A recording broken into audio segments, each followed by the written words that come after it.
Young Thug, the official numbers or projections, I guess, just came out for Young Thug's Punk project, the first week sales, and they are, let me look. I think, yeah, Hello Yassine just posted them.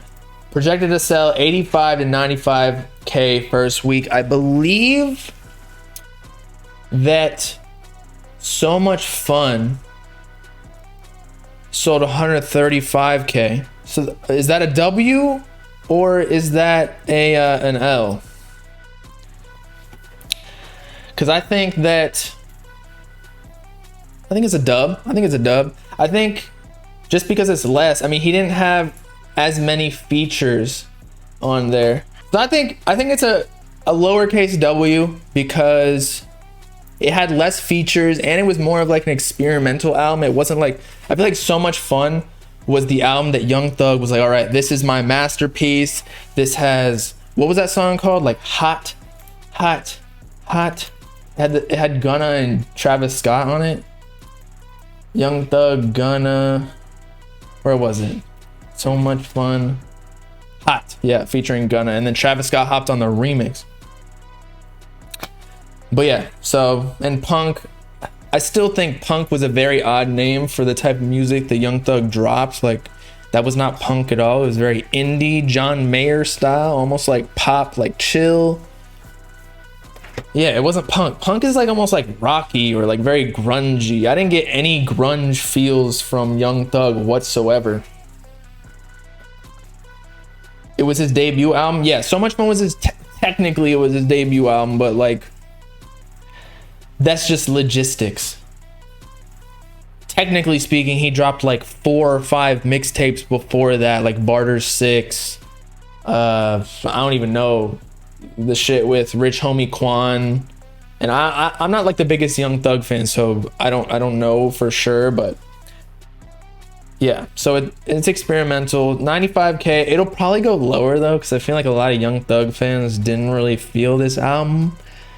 If you go on their subreddit, a lot of people are like, oh, this is not Young Thug prime. Like, we gotta, they're going through the same thing about that Uzi fans are going through on the subreddit, saying like, we gotta realize that Young Thug is progressing and evolving. Like, you're not gonna get the old Thug because he's just not that person anymore. People grow up and blah, blah, blah. All that mushy shit.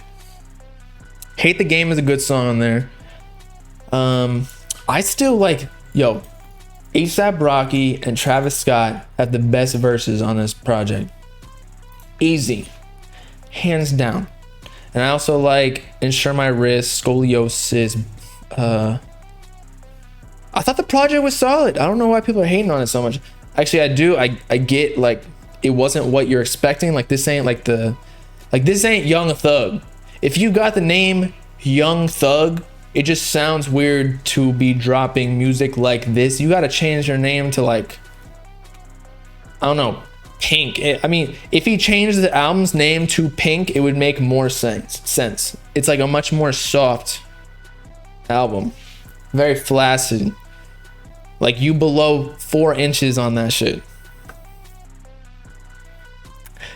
It's okay, not better than that. Am I excited for Utopia? Of course. Of course. I don't know when it's releasing though. Apparently Dystopia is dropping before that, right? But we'll see. I don't know what I think the same thing with Travis Scott's manager came out, was like, I don't know if that's true or whatever. He gave a very cryptic answer. Travis wasn't even on top 5 features. Who was then? You think Nate Roos was, or Jeff Basker? Basker? Future had a good feature. Juice WRLD had a decent feature.